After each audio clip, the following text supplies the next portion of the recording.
عبداللہ بن عمر رفع یدین کرتے تھے، عبداللہ بن مسعود نہیں کرتے تھے۔ حضرت معاویہ رضی اللہ عنہ ایک وتر پڑھتے تھے، عبداللہ بن عباس 3 وتر پڑھتے تھے۔ یہ سب صحابہ کے کام ہیں۔ آپ نے کبھی اونچی آمین بھی کہی ہے، کبھی آہستہ آمین بھی کہی ہے، تو ہم اس پر آپس میں نفرتوں کا شکار نہ ہوں۔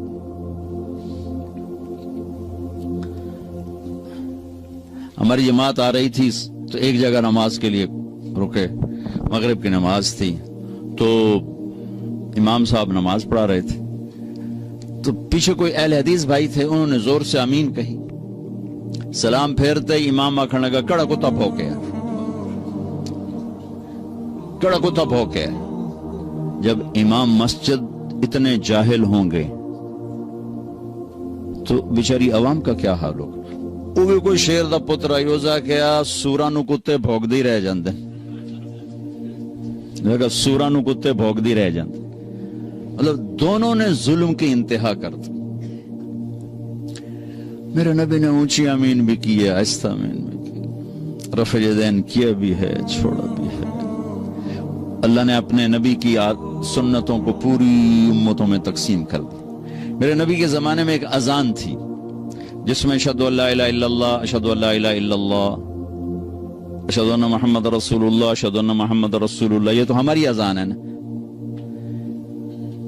ابو محذورہ اللہ کے نبی کی موجودگی میں ایک اذان دیتے تھے، اشہد ان لا الہ الا اللہ، اشہد ان لا الہ الا اللہ، اشہد ان محمد رسول اللہ، اشہد ان محمد رسول اللہ، اشہد ان لا الہ الا اللہ، اشہد ان لا الہ الا اللہ، اشہد ان محمد رسول اللہ، اشہد ان محمد رسول اللہ، 4 دفعہ کہتے تھے۔ مکے میں اذان ہوتی تھی۔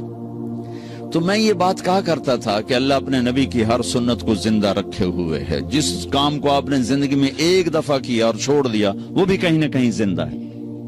تو یہ اذان مجھے کہیں نہیں نظر آئی، نہ کہیں سنی۔ خیال آتا تھا یار اے اذان کدی نہیں سنی۔ ابھی میں جب موریتانیہ گیا، موریتانیہ، تو وہاں میں نے اذان سنی تو یہ اذان تھی 4 دفعہ۔ تو چونکہ فجر کا وقت تھا تو کبھی کبھی حرم شریف میں بھی تہجد کی نماز میں یہ اذان ہوتی ہے۔ میں نے سمجھا شاید یہ وہی تہجد والا قصہ ہے، لیکن جب ظہر کی اذان بھی ویسی ہوئی، عصر کی بھی ہوئی، مغرب کی بھی، پھر میں نے پوچھا، میں کہا یار اے تھوڑی اذان کیویں ایویں ہی ہے سارا سال ہے؟ انہوں نے کہا ہم یہی اذان دیتے ہیں۔ میں نے کہا واہ میرے مالک، آج میری بات پر تو نے مہر لگا دی کہ میں یہ کہا کرتا تھا کہ اللہ نے اپنے نبی کی ہر ادا کو زندہ رکھنا ہے۔ کوئی کہیں پر زندہ ہے، کوئی کہیں پر زندہ ہے، کوئی کہیں پر زندہ ہے، کوئی کہیں پر زندہ ہے۔ تو بھائیو امت بن کے رہو، مسلمان بن کے رہو، آپس میں نفرتوں کا شکار نہ ہو۔ امت میں اختلاف تو صحابہ کے دور سے ہے، نبی کے دور سے ہے۔ بخاری شریف کی روایت ہے، آپ نے ایک لشکر بھیجا یہودیوں کا علاقے پر حملہ کرنے، بنو قریظہ۔ فرمایا کہ من کان یؤمن باللہ والیوم الاخر فلا یصلین العصر الا فی بنی قریظہ، کہ جو اللہ اور آخرت پر ایمان رکھتا ہے وہ عصر کی نماز بنو قریظہ کے علاقے میں جا کے پڑھے۔ اور نماز کا وقت پہلے ہی داخل ہو چکا تھا، انہوں نے روانہ کیا۔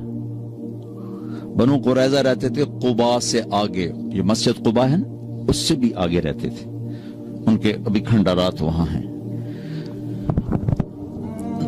نماز کا وقت تنگ ہو گیا تو صحابہ نے تو وہ لشکر میں سے بعض وہ بھائی نماز پڑھو، نماز قضا ہو رہی۔ دوسروں نے کہا بھائی اللہ کے نبی نے کہا تھا بنو قریظہ میں پڑھنی۔ انہوں نے کہا اس کا مطلب یہ نہیں تھا کہ قضا کر دو، اس کا مطلب تھا جلدی پہنچو۔ دوسروں نے کہا بھائی ہمیں یہ نہیں پتا، جو کہا ہے ویسے کریں گے۔ انہوں نے کہا بھائی ہم نماز نہیں چھوڑ سکتے۔ تو صحابہ 2 جماعتوں میں تقسیم ہو گئے، ایک نے وہاں کھڑے ہو کے عصر پڑھی، ایک نے آگے جا کے قضا پڑھی۔ اگلے دن اللہ کے نبی تشریف لے گئے۔ اب دیکھو 2 بالکل اپوزٹ سمت ہیں، یا یہ غلط ہے یا یہ غلط، یا ٹھیک ہے یا یہ ٹھیک ہے۔ تو دونوں نے اپنا معاملہ پیش کیا، اب خاموش رہے۔ خاموش رہنے، نبی کے خاموش رہنے کا مطلب تصدیق ہوتا ہے کہ تم نے بھی ٹھیک کیا ہے، تم نے بھی ٹھیک کیا۔ تو ہم سینہ کھلا رکھیں۔ تو بھائیو آپ سے گزارش ہے، اچھے اخلاق کے ساتھ یہاں زندگی گزارو،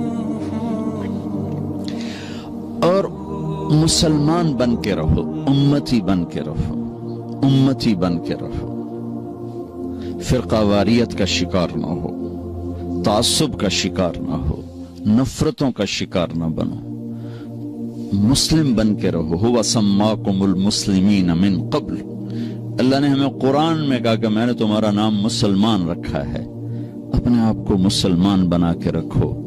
پوری دنیا پھرا ہوں، جو فرقہ واریت کی آگ پاکستان میں ہے کہیں نہیں دیکھی، وہ ہندوستان اس کے ساتھ مطلب ایک ہی ٹکڑا ہے، بنگلہ دیش میں بھی اتنے، لیکن ہندوستان پاکستان میں نفرت کی انتہا ہے۔